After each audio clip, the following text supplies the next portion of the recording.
Students, Oxford की online classes में आपका स्वागत है। और आज जो क्लास 9th में जो नया हमारा टॉपिक है वह है धातु रूप। शब्द रूप के विषय में हम पढ़ चुके हैं, क्योंकि शब्द रूप और धातु रूप संस्कृत के मुख्य आधार होते हैं। क्योंकि बिना शब्द रूप और बिना धातु रूप के आप संस्कृत में कोई भी कार्य नहीं कर सकते, ना तो अनुवाद कर सकते हैं, ना उसको उच्चारित कर सकते हैं, ना उसका आप हिंदी से संस्कृत या संस्कृत से हिंदी किसी प्रकार से कोई उसका प्रयोग नहीं कर सकते हैं। तो देखिए, यहाँ पे आपको शब्द रूप और धातु रूपों को आना जरूरी है। मैंने आपको पहले भी कहा एक बार कि आप जितना हो सकता है शब्द रूप और धातु रूप को लिख के याद करें। जितना आप लिख के याद करेंगे उतनी ही आपके शब्द रूप और धातु रूप क्लियर होंगे। क्योंकि हम बुक पढ़ेंगे, ग्रामर के जितने भी चैप्टर हैं वो पढ़ेंगे, कारक पढ़ेंगे, वहाँ सभी जगह आपको शब्द रूप और धातु रूप का प्रयोग होना है। ठीक है ना। तो देखिए, अब देखते हैं हम धातु रूप। जो धातु रूप क्या है? धातु का मतलब होता है क्रिया। क्या होता है? क्रिया, अर्थात क्रिया के रूप। जैसे कि आपने देखा है इंग्लिश में अपन की फॉर्म्स होती हैं, first form, second form, third form, ING वाली, टू वाली, इस प्रकार से विभिन्न प्रकार की इंग्लिश में भी अपन की धातुओं के फॉर्म्स होती हैं। ऐसे क्या है, क्रिया के हमारे रूप हैं। यहाँ पे क्या है कि एक वचन के अनुसार, एक प्रथम पुरुष के अनुसार, मध्यम पुरुष के अनुसार, द्विवचन और बहुवचन के अनुसार क्रिया क्या है हमारी सभी वचन और पुरुष के अनुसार क्या परिवर्तित होती रहती हैं, लिंग के अनुसार परिवर्तित नहीं होती। अर्थात स्त्रीलिंग है चाहे वो पुल्लिंग है, चाहे वो नपुंसकलिंग है, क्रिया इनमें लिंग के अनुसार तो सेम होती है, लेकिन वचन और पुरुष के अनुसार क्रिया परिवर्तित होती रहती है। तो इस प्रकार से क्रिया वचन और पुरुष के अनुसार परिवर्तित होती है। तो हमारे पास भी यहाँ पे जो धातु रूप होते हैं वो सिर्फ वचन और पुरुष में ही क्या है, अलग अलग होते हैं। क्लियर है। अब देखिए, बात करते हैं हम धातु। धातु जो शब्द है इसका अर्थ होता है क्रिया। धातु शब्द का अर्थ होता है क्रिया। क्रिया से तात्पर्य है जब किसी कार्य का करना या होना पाया जाता है, कर्ता के द्वारा जब किसी कार्य का करना या होना पाया जाता है तो उसे अपन क्रिया अथवा धातु कहते हैं। क्लियर है। अब देखिए, जो हमारी धातुएं हैं, धातु मैंने कहा आपको वचन और पुरुष में अलग अलग चलती हैं। तो धातुएं वो हमारी कितने प्रकार की होती है? 3 प्रकार की होती है। 3 प्रकार की होती हैं। पहली धातु है हमारी परस्मैपदी धातु। परस्मैपदी धातु। दूसरी है हमारी आत्मनेपदी धातु। और तीसरी है हमारी उभयपदी धातु। परस्मैपदी धातु किसे कहते हैं? तो इससे पहले देखते हैं आत्मनेपदी धातु किसे कहते हैं। तो देखिए, आत्मनेपदी धातु वे होती हैं जिनमें अनुदात्त जो स्वर होता है, अनुदात्त और उदात्त जो स्वर हैं उनमें अनुदात्त स्वर अर्थात ई का लोप होता है। वे धातु जिनमें अनुदात्त स्वर, ठीक है ना, या ई का लोप होता है उन्हें क्या है, हम आत्मनेपदी कहते हैं। ठीक है ना। आत्मनेपदी धातु कौन सी है? जिन धातुओं का रूप सेव धातु के अनुसार चलता है। अब बात करते हैं परस्मैपदी धातु। तो परस्मैपदी धातु भी होती है जिनमें अनुदात्त स्वर का लोप नहीं होता, अर्थात जिन धातुओं का रूप पट धातु के अनुसार चलता है। ठीक है ना। तो ये जो मूल धातु है इनके पट धातु, परस्मैपदी धातु होती है, सेव धातु, आत्मनेपदी धातु होती है। तो लगभग इनके अनुसार जिस तरीका से पट धातु के रूप चलते हैं ना, वो शेष सारे परस्मैपदी जो धातुएं हैं उनका सभी का रूप कैसे चलेगा, हमारे पट के अनुसार। ऐसे जो सेव धातु होती है, सेव धातु का प्रयोग भी क्या है, हमारे सेव धातु का प्रयोग आत्मनेपदी में होता है। तो अब जितने भी आत्मनेपदी धातु होती हैं, क्योंकि आत्मनेपदी धातु का और परस्मैपदी धातु, इन दोनों धातुओं के जो प्रत्यय हैं दोनों के अलग अलग होते हैं। ठीक है ना। तो इस प्रकार से परस्मैपदी धातु और आत्मनेपदी धातु में क्या अंतर है कि अपन ऐसे कह सकते हैं कि पट धातु के अनुसार जिनका रूप चलता है उन्हें अपन परस्मैपदी धातु कहते हैं, और जिनका रूप सेव धातु के अनुसार चलता है उन्हें अपन आत्मनेपदी धातु कहते हैं। और कुछ धातु ऐसी होती है जिनका रूप क्या है, दोनों ही पदों में अर्थात आत्मनेपदी में भी और परस्मैपदी धातु दोनों धातुओं में इसका रूप चल जाता है। उसे क्या है अपन उभयपदी धातु कहते हैं। जैसे क्री धातु भी है हमारे पास, क्री लव धातु है हमारे पास, ठीक है ना, रुच धातु है हमारे पास। ये क्या है उभयपदी धातु, इनका प्रयोग आत्मनेपदी में भी होता है और परस्मैपदी धातुओं में भी इसका प्रयोग किया जाता है, ठीक है ना। तो इस प्रकार से हमारी जो धातुएं हैं 3 प्रकार की हैं। जो ज़्यादातर धातुएं हमारे पास प्रयोग होती हैं, सबसे ज़्यादा जिन धातुओं का हम प्रयोग करते हैं, चाहे वो वाक्य बनाते समय या कहीं भी ज़्यादा प्रयोग करेंगे, तो वो सबसे ज़्यादा धातु होंगी, वे होंगी हमारी कौन सी, परस्मैपदी धातु। तथा आत्मनेपदी की धातु की बात करें तो आत्मनेपदी धातु में सिर्फ हमारे क्या है 3 प्रकार की धातु ही काम आती है। पहले 3 लकारी काम आते हैं, तो ज़्यादातर हम उन तीनों के बारे में बात करेंगे। उभयपदी धातु भी क्या होती है कि जहाँ पे परस्मैपदी धातु में प्रयोग कर लेते हैं वहाँ 5 और जहाँ पे नहीं करते वहाँ 3 लकारों में काम आ जाती हैं, ठीक है ना। तो इस प्रकार से देखिए ये हमारे 3 प्रकार की धातु हैं। और धातु भी क्या है हमारे प्रत्येक लकार, लकार का मतलब समय, टाइम, तो समय के अनुसार समय को क्या कहते हैं, लकार कहते हैं। तो संस्कृत में जैसे हिंदी में हमारे लकार होते हैं भूतकाल, भविष्यकाल और वर्तमान काल, तो ऐसे ही संस्कृत में भी हमारे 5 लकार माने गए हैं। कितने माने गए हैं, 5 लकार माने गए हैं। पहला है लट लकार। लट लकार को क्या है हम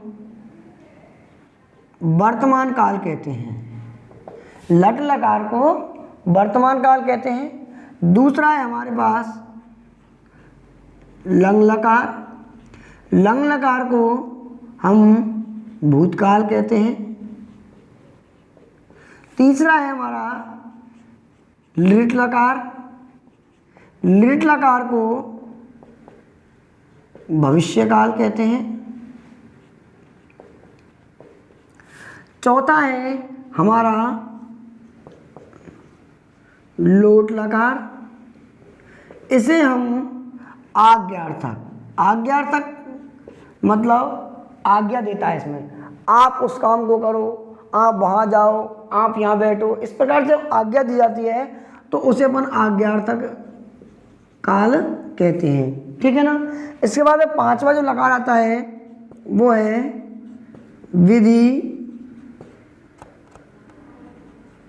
लिंग लकार। विधिलिंग लकार से तात्पर्य है चाहिए के अर्थ में। इसका अर्थ जो इन धातुओं का जो अर्थ निकलता है वो कैसे निकलता है, चाहिए के अर्थ में, ठीक है ना, चाहिए के अर्थ में। अर्थात आपको पुस्तक पढ़नी चाहिए, आपको पाठ पढ़ना चाहिए, आपको यह कार्य करना चाहिए। इस प्रकार से जब चाहिए का अर्थ होता है तो वहाँ हम कौन से लकार का प्रयोग करेंगे, विधिलिंग लकार का। जहाँ हम आज्ञा देने का काम करते हैं, आज्ञा लेने का काम करेंगे, तो वहाँ कौन से लकार का प्रयोग करेंगे, आज्ञार्थक अर्थात लोट लकार का। इसका मतलब भविष्यकाल की यदि बात करते तो हम कौन से लकार का प्रयोग करेंगे, लिट लकार का। भूतकाल की यदि बात करते तो हम बात करेंगे लंग लकार का। और वर्तमान काल की बात करते तो बात करेंगे हम लट लकार का। तो इस प्रकार से स्टूडेंट्स आपको सबसे पहले इन जो लकार हैं, इन लकारों के विषय में कि किस लकार को हिंदी में क्या कहते हैं, वर्तमान काल किसे कहते हैं, भूतकाल किसको कहेंगे, क्योंकि ज़्यादा से ज़्यादा आपको कन्फ्यूजन रहता है कि भाई लट लकार के रूप कैसे चलेंगे, भाई लिट लकार के रूप कैसे चलेंगे। ऐसे जब आपको कन्फ्यूजन होगा तो कन्फ्यूजन कहाँ खत्म होगा, जब आप इन्हें अच्छे प्रकार से इनके हिंदी में अर्थ को याद कर लेंगे। हिंदी में अर्थ याद होने पर इनके मूल रूप किसी एक धातु को, जैसे अपन सबसे पहले पट धातु के बारे में अब चर्चा करेंगे, तो पट धातु के 5 लकारों को अच्छी प्रकार से तैयार कर लें। 1 बार, 2 बार, 3 बार, 4 बार, 5 बार, 5 बार आप लिख लें उसे।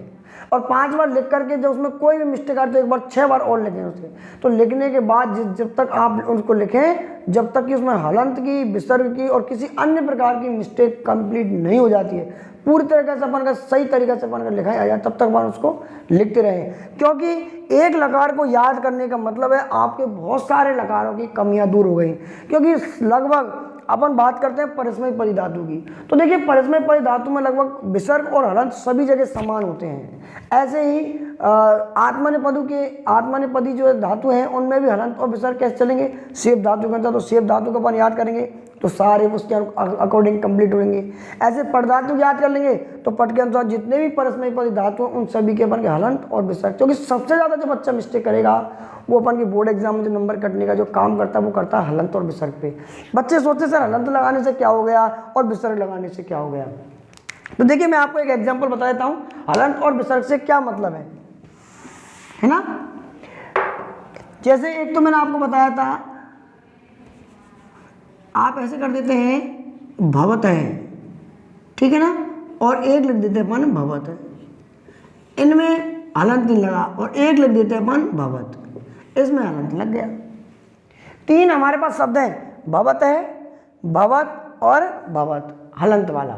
तो सर इसमें हम हलंत नहीं लगाया तो क्या फर्क पड़ गया, इसमें विसर्ग लगा दें, या इसमें विसर्ग नहीं लगाया तो क्या सर हमने इसमें हलंत लगा दिया, नहीं लगाया तो क्या फर्क पड़ गया।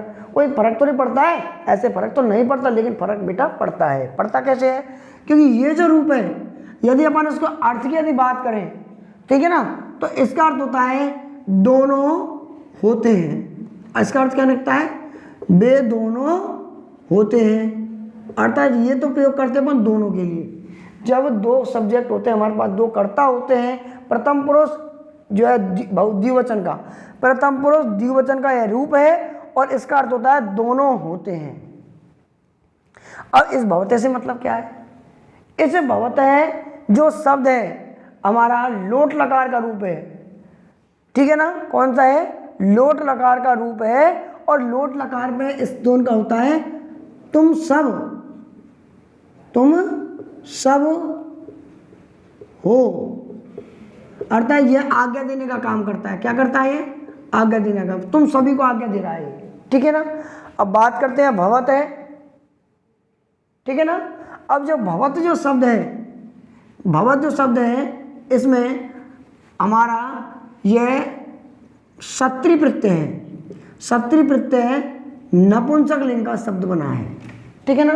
यह क्या बना है, क्षत्रिय प्रत्यय नपुंसक लिंग का शब्द बना है, भवत है, अर्थात इसका मीन्स निकलेगा कि रहा है, हो रहा है, आप इस प्रकार से हो रहे हो या आप इस प्रकार से होंगे, ठीक है ना, या ऐसे हुआ, क्योंकि क्षत्रिय प्रत्यय का जो अर्थ निकलता है रहा रहे हैं या हुआ हुए अर्थ निकलता है। तो देखिए स्टूडेंट्स की आपको ये जो चार शब्द हैं दिखने में सिर्फ इसमें हलंत और विसर्ग का अंतर है, लेकिन इनके भाव की और इनके अर्थ की यदि बात करते हैं तो काफ़ी दूर और बहुत सारा अंतर इनमें देखने को मिलता है। तो मैं आपसे यही कह रहा हूँ कि बार बार कि आपको सबसे ज़्यादा आपको अभ्यास करना है, लिखना है, लिख करके इनकी हलंत की और विसर्ग की जो मिस्टेक है वो आपको क्लियर करनी है। और जब आपकी हलंत और विसर्ग की गलती हो जाएंगी तो आपके संस्कृत में अच्छे नंबर स्वतः ही आने लग जाते हैं, ठीक है ना। अब देखिए ये तो बात थी हमारी सामान्य। अब बात करें अपन परस्मय पदी धातु की जो प्रत्यय हैं, परस्मयी पदी जो धातु हैं उनके जो प्रत्यय हैं वे प्रत्यय कौन कौन से हैं।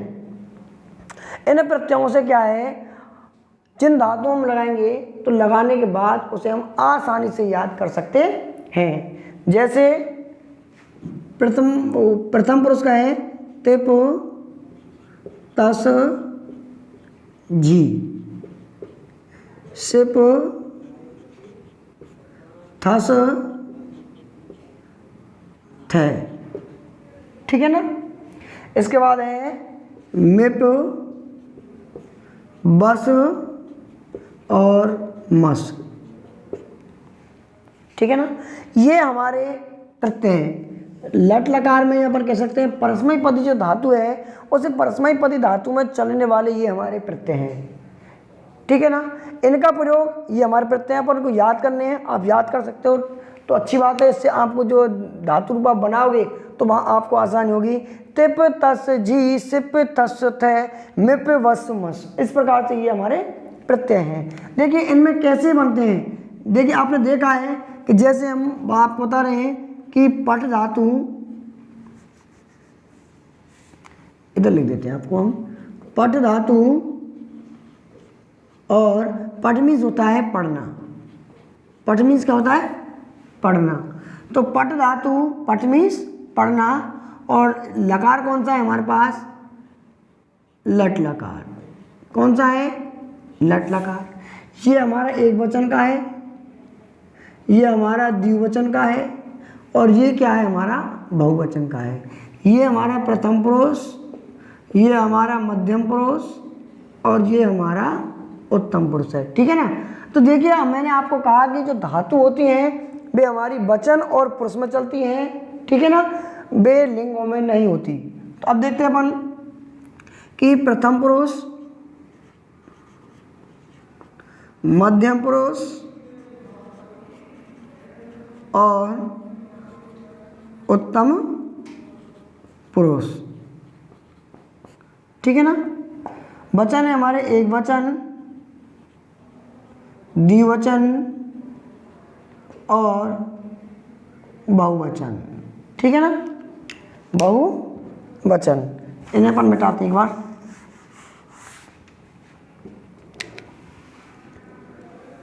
एक वचन, द्विवचन और बहुवचन। ठीक है ना। लकार कौन सा है, लट लकार। और लट लकार का मीन्स क्या होता है, वर्तमान काल। और वर्तमान काल में पठ धातु के रूप के चलते हैं। पहला है पठति। क्या है, पठति। आपने देखा पठति धातु क्या है, पठ, और रूप क्या बना इसका, पठति।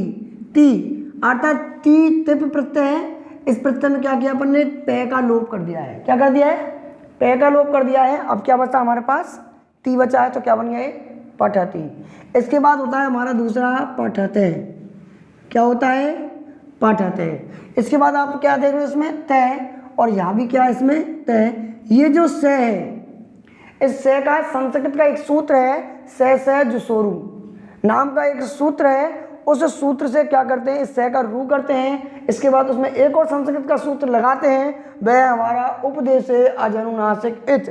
उसका उपदेश अर्थात यू का लोप होता है, तब शेष रहता है हमारे पास रे। रे के बाद में एक संस्कृत का सूत्र और लिखते हैं, वह होता है हमारा खरवसानो विसर्जनिया। अर्थात उस सूत्र से क्या होता है, ये स विसर्ग में तब्दील अर्थात विसर्ग में बदल जाता है। तब जाकर के हम तय के स्थान पर क्या लगा देते हैं, विसर्ग। अर्थात जहाँ भी आप स है, देख रहे हो आप, जहाँ भी आपको स है वहाँ क्या लगाना है, आपको विसर्ग लगाना है। ठीक है ना। और जहाँ भी आप पे देख रहे हो, क्या देख रहे हो, पे, पे को क्या करना है, हटाना है, आपको बिल्कुल हटा देना है। तो देखिए अब आपको जो शेष बच रहे हैं वो आप कर सकते हैं। पठति, पठते और पठंती। क्या बनता है, पठंती। ये क्या करता है, ये जी प्रत्यय है, ये जय का लोप होता है यहाँ पे, और ए ई से रहता है इधर। ठीक है ना। और ई जो है हमारा स्त्रीलिंग में प्रत्यय वो बहुवचन बनाएगा जी का। अन्य जो हमारे उपसर्ग है या अन्य जो सूत्र है उनसे जी किस में परिवर्तन हो जाएगा, अंति में। जी किस में परिवर्तन हो जाएगा, अंति में। तब हमारे पास बन जाएगा ये पठंती। अब देखिए आगे आप बना सकते हैं, सी शेष रह रहा है इधर, तो क्या बन गया, पठसी। इधर क्या बन रहा है, थे में विसर्ग जुड़ जाएगा, तो क्या बन जाएगा, ये पठत है। और इधर क्या है, विसर्ग है ही नहीं, कुछ भी नहीं है इधर, तो पठत है। क्लियर है। इधर आगे बात करते हैं अपन, क्या बन जाएगा, ये पठामी। और इधर पठावे, और इधर क्या बन जाएगा, ये पठामे। तो देखिए स्टूडेंट्स, इस प्रकार से इन प्रत्ययों को कैसे बनते हैं हमारे ये धातु रूप, इनसे अपन बना सकते हैं। यदि आपको ऐसे याद नहीं रहते हैं तो इन्हें आप ऐसे याद कर सकते हैं, ती, ते, अंति, सी, थे, मी, आ और आम। ऐसे भी आप याद कर सकते हैं। इस प्रकार से याद करके आप जहाँ भी आपको लट लकार का रूप बना रहा है वहाँ आप इन प्रत्ययों को मूल धातु में जोड़ते चलें और आपके शब्द रूप बनते चल जाएंगे। जैसे मान लो यहाँ तो पट है, चल धातु होती तो चलती, चलत है, चलंती, चलसी, चलत है, चलत, चलामी, चलावे, चलावे। ठीक है ना। हस धातु होती तो हसती, हसत है, हसंती, हससी, हसत है, हसत, हसामी, हसावे, हसाम है। इस प्रकार से आप रूप बना सकते हैं। क्लियर है। हाँ जी। अब देखते हैं हम, इसके बाद देखते हैं हम लट लकार का रूप कंप्लीट हो चुका है। अब देखते हैं हम लंग लकार का रूप। किसका देखेंगे, लंग लकार का। देखिए स्टूडेंट्स, ये आपको लर्न करने हैं, मैं बार बार यही कह रहा हूँ, आपको बिल्कुल रटने हैं, ऐसे कह सकते हैं अपन को। भाई समझकर तो आप कर ही रहे हो, साथ में आपको रटने भी है ना। तो कैसे करेंगे, देखिए लंग लकार में कैसे चलते हैं इसके रूप, आ पठत एच, लंग लकार में हमेशा एच उड़ेगा, ए पठत, ए पठताम, ए पठन, ए पठ, ए पठतम और ए पठत, ए पठम, ए पठाव, ए पठाम। ठीक है ना। तो इस प्रकार से लंग लकार से मतलब आप जान रहे हैं भूतकाल, और भूतकाल में हमारे रूप कैसे चलते हैं, ए पठत, ए पठतम, ए पठन, ए पठ, ए पठतम, ए पठत, ए पठम, ए पठाव और ए पठाम है। अब देखिए यहाँ बात कर देते हैं हम भविष्यकाल की। कौन से की, भविष्यकाल की, अर्थात लिट लकार की। तो लिट लकार भविष्यकाल, रूप चलेगा यहाँ पे पठिष्यति, पठिष्यत है, पठिष्यन्ति, पठिष्यसि, पठिष्यते, पठिष्यत, पठिष्यामि, पठिष्यावे और पठिष्यामि। ये जो प्रत्यय हैं खाली पठिष्य जोड़ना है और से आपको क्या लट लकार के अनुसार इसका रूप चलाते हैं। अब बात करते हैं आगे लोट लकार की। लोट लकार आज्ञार्थक, लोट लकार आज्ञार्थक। इसमें क्या होता है, पठतु, पठताम, पठन्तु, पाठ, पाठतम, पठत, पठानी, पठावे, पठामे। ठीक है ना। ये हो गया हमारा लोट लकार आज्ञार्थक। पढ़ो, तुम दोनों पढ़ो, तुम सब पढ़ो इस प्रकार से आज्ञार्थक। और शेष हमारे अंतिम है वह विधिलिंग लकार।